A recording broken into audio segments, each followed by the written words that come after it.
শরতের নীল আকাশ কি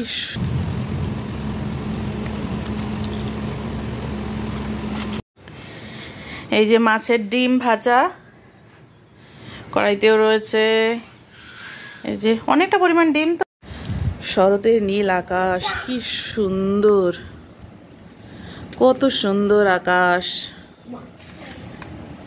আমার চন্তু মন্তু মা, আমার চন্তু মন্তু মা কি করছো? ও মা তুমি কি করছো? খেলো করছো? চুলটা, ও বাবা আস্তে আস্তে, চুলটা তো না। আচ্ছা আচ্ছা আচ্ছা আচ্ছা আচ্ছা আচ্ছা আচ্ছা, কি কি হচ্ছে? চুলটা তো গোনাগাটা হয়ে গেছে, একটু সুন্দর করে দে, একটু সুন্দর করে দে। আচ্ছা আচ্ছা আচ্ছা আচ্ছা, সুন্দর সুন্দর, তুমি আমার সুন্দর সুন্দর মা, আমার নিঙ্কু নিঙ্কু মা, আমার টুঙ্কু টুঙ্কু, আমার টুঙ্কু টুঙ্কু, চুঙ্কু চুঙ্কু, শোনা মা, তুমি আমার মিষ্টি মিষ্টি মা। ও মা তুমি আমার মিষ্টি মিষ্টি মা, তুমি আমার মিষ্টি মিষ্টি মা, আমার মিষ্টি সোনা মা তো কই? বাবা হায়ুতে যায় আমার সন্তু সন্তু, আমার সন্তু সন্তু মা, আমার সন্তু সন্তু মা, কই যাও কই যাও কই যাও কই যাও, কোথায় যাচ্ছ বলো আমায়, বলো তো তুমি কই যাচ্ছ? বাবা মাম্মা মাম্মা। গাছের দুটো উচ্ছে হয়েছে, তুলে আনলাম। গাছটা মরে যাচ্ছে, পেকে গেছে দুটো উচ্ছে, তুলে নিয়ে চলে এসছে। আকাশে কি মেঘ উঠেছে, প্রচুর মেঘ উঠেছে, পুরো অন্ধকার হয়ে আছে একদম। আবার একটা জোর বৃষ্টি আসবে। হ্যালো এভরিওয়ান, আর একটা নতুন ব্লগে আজ কি কি রান্না করেছি একটু দেখাই। আশা করি আপনারা সবাই খুব ভালো আছেন, সুস্থ আছেন, আমরাও ভালো আছি। তবে আমি যেহেতু একটু অসুস্থ বলেছিলাম যে আমার ডান দিকের কানটায় খুব যন্ত্রণা হচ্ছে, এক সপ্তাহ ধরেই খুব হালকা হালকা যন্ত্রণা অনুভব করছিলাম, কেননা কানে হালকা একটু জল ঢুকেছিল, কিন্তু সেটা থেকে যে এতটা পরিমাণ যন্ত্রণা শুরু হবে সেটা বুঝতে পারিনি। যন্ত্রণাটা ক্রমশ বাড়তে বাড়তে এমন অবস্থায় হয়ে এসছে যে আর সহ্য করতে পারছিলাম না। বাধ্য হয়ে ওই ডাক্তারের কাছে গেছিলাম। এখানে একটা বুদ্ধিস্ট ফাউন্ডেশনের একটা হসপিটাল রয়েছে নিউ তাইপেই সিটিতে, আমরা তো থাকি তাইপেই সিটিতে, আর ওটা নিউ তাইপেই সিটি। তো ওখানে গিয়েছিলাম, একজন ইন্ডিয়ান দাদা বলেছিল, তো আপনারা যদি আগের ব্লগটা দেখে থাকেন তাহলে দেখতে পাবেন, ওই হসপিটালটা আপনাদের দেখিয়েছিলাম। তো ওখানে গিয়েছিলাম, ওটা একটা প্রাইভেট হসপিটাল।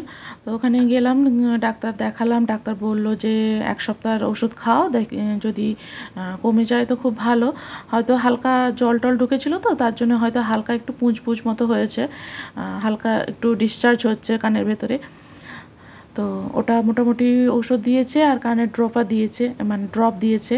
তো ওটা ব্যবহার করার পর দেখা যাক, ওষুধগুলো খাওয়ার পর দেখা যাক, যদি কমে ভালো, যদি না কমে তখন আবার এক সপ্তাহ পর ডেকেছে, তখন বাকি কী ট্রিটমেন্ট করা যায় তখন ডাক্তার সেই মতো ব্যবস্থা নেবে।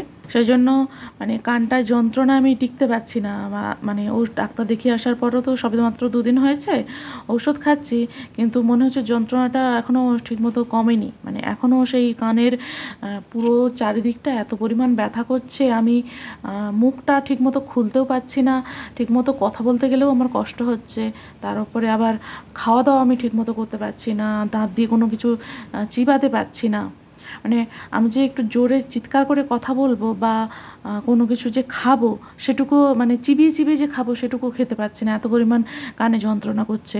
ড্রপ দেওয়ার পরও, মানে ড্রপটা যখন দিচ্ছি বেশ কানটা অনেকটা আরাম লাগছে, কিন্তু তারপরে আবার যেই কে সেই।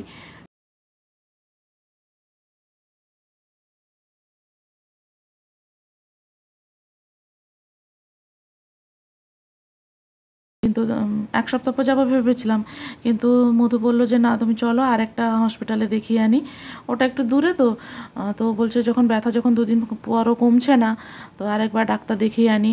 ও তাই বললো যে ওদের ন্যাশনাল তাইওয়ান ইউনিভার্সিটি যে হসপিটাল রয়েছে ওটা অনেক বিশাল হসপিটাল,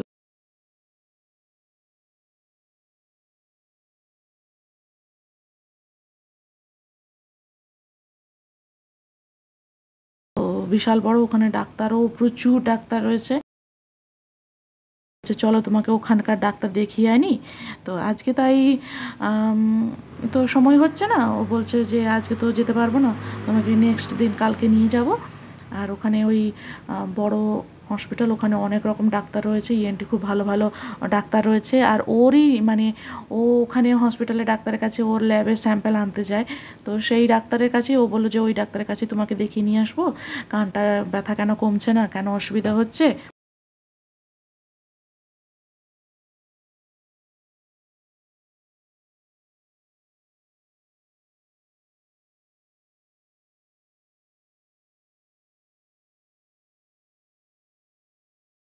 তাহলে একবার দেখিয়ে নিয়ে এলে তাহলে বোঝা যাবে যে কী অবস্থা, কতটা কি ঠিকমতো ওষুধে কাজ হচ্ছে নাকি ওষুধ চেঞ্জ করতে হবে। তো সেই মতো আমি বললাম ঠিক আছে তাহলে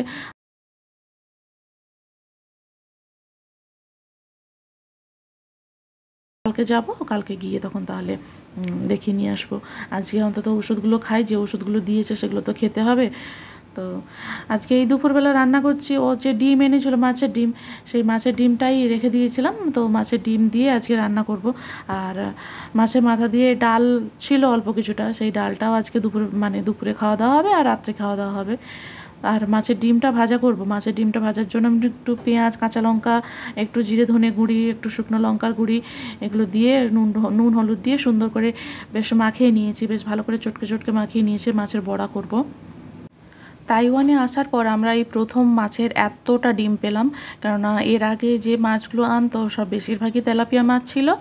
আর আপনারা জানেন যে এখানে বেশিরভাগ তেলাপিয়া আর সমুদ্রের মাছ, নদীর মাছ এগুলোই বেশি পাওয়া যায়। রুই, কাতলা, মৃগেল এগুলো সব পাওয়া যায় না খুব একটা। মাঝে মধ্যে যদিও আসে, অল্প স্বল্প দু একটা আসে মাঝে মধ্যে বাজারে, কিন্তু সেগুলো দামও অনেক বেশি হয় আর মাছ সবসময় ভালোও পাওয়া যায় না, সেজন্য নিয়ে আসাও হয় না। আর আমরা যে পরিমাণ মাছ খাই সেখানে আমাদের ওই এত দাম দিয়ে এত এত রুই কাতলা মাছ কেনাটা মানে খুবই চাপের হয়ে যায়। কেন যে পরিমাণ দাম চায়, জানি না এখানে কেন আমদানি হয় না আমি বুঝতে পারি না। পৃথিবীর সমস্ত দেশে মাছ যায় ইন্ডিয়া থেকে, অথচ এখানে ইন্ডিয়া বাংলাদেশ কোথাও থেকে মাছ আসে না। কেন আসে না জানি না। মোটামুটি মাঝে মধ্যে 2-1বার পাওয়া যায় রুই মাছ টাছ, যখন দাম কম হয়। ওই এবারে নিয়ে এসছে $70 করে চিন, মানে 600 গ্রাম $70 করে এখানে বিক্রি হচ্ছে। তো সেই অনুযায়ী একটু দাম কম, না হলে যখন $150-200 করে বিক্রি হয় তখন তো এত দাম হয়ে যায়, মানে ডবল দাম। এত দাম দিয়ে তো মাছ কিনে কোনো লাভ হয় না আমাদের, শুধু শুধু টাকা খাওয়া হয়। তো সেই জন্যই এখন দামটা একটু কমেছে। আর এটা গ্রাস কাপ মাছ, রুই মাছটা পাওয়া যায়নি আজকে। তো গ্রাস কাপ মাছ আর তার সঙ্গে কমন কার্প, এই দুটো মাছ নিয়ে এসছে। এই দুটো মাছের বেশ অনেকটা পরিমাণ ডিম হয়েছে, তাই ভাবলাম যে আজকে একটু মাছের ডিম ভাজা করে রাখবো। আর মাছের ডিম দিয়ে একটু মাছের ডিমের যে টক হয়, ওই কাঁচা আম দিয়ে, কাঁচা আমের টকটা খেতে খুব ভালো লাগে, বেশ চাটনি করলে চাটনিটাও খেতে খুব ভালো লাগে। আমরা তো ছোটোবেলায় প্রচুর খেয়েছি, মানে বাড়িতে যতদিন ছিলাম, তারপরে যখন কলেজে পড়াশোনা করতে গেছি, ইউনিভার্সিটিতে পড়াশোনা করতে গেছি, তখন তো আর বাড়ির খাবার ভুলেই গেছি। কেননা সেই মাসে একবার করে বাড়ি যেতাম, বা সপ্তাহে যদি শনি রবিবার করে বাড়ি যেতাম, একদিনের মধ্যে আর কি মা রান্না করে খাওয়াবে, কতটুকু বা সময় পাওয়া যায়, যেতে আসতেই চলে গেল সময়। তো সেই মতো আর ঠিক মতো খাওয়া দাওয়ার মানে সময়ই পেতাম না। আর ওই ছুটির সময়, পুজোর সময় যখন বাড়ি যেতাম তখন বেশ মা অনেক কিছু রান্নাবান্না করে খাওয়াতো। তাই ভাবলাম যে আজকে একটু মাছের ডিম দিয়ে একটু টক করব। কাঁচা আমের কাসুন্দি নিয়ে এসেছিলাম ইন্ডিয়া থেকে, সেইটা দিয়ে একটু টক বানাবো। এই জন্য কিছুটা মাছের ডিম একটু বেশ নরম করে ভাজা করব, আর বাকি কিছুটা একটু মচমচে করে ভাজা করব। গরম গরম ভাতে বেশ খেতে খুব ভালো লাগবে। আজ কি কি রান্না করেছি একটু দেখাই। এই যে মাছের ডিম ভাজা, কড়াইতেও রয়েছে এই যে অনেকটা পরিমাণ ডিম, তো ফলে এক গামলা পুরো ডিম, এতগুলো পেঁয়াজ কাঁচা লঙ্কা টঙ্কা দিয়ে ভাজা করতে অনেক হয়ে গেছে। মাছের ডিম ভাজা, মাছ ভাজা, এদিকে আছে আবার মাছের মাথা দিয়ে ডাল,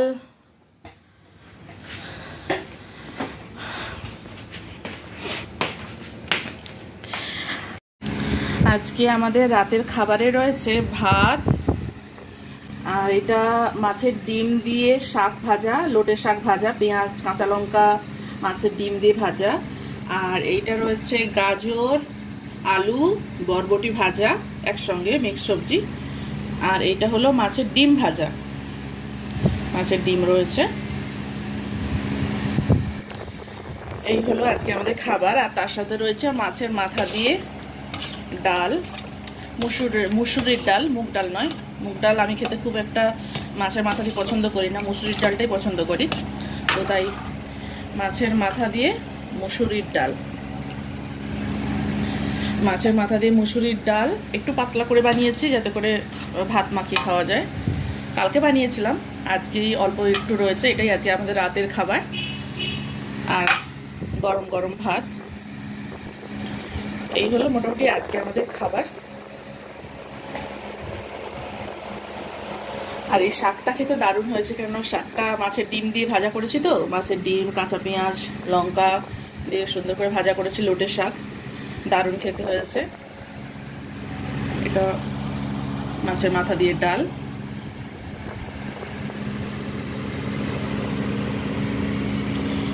এই হলো আজকে আমাদের রাতের খাবার।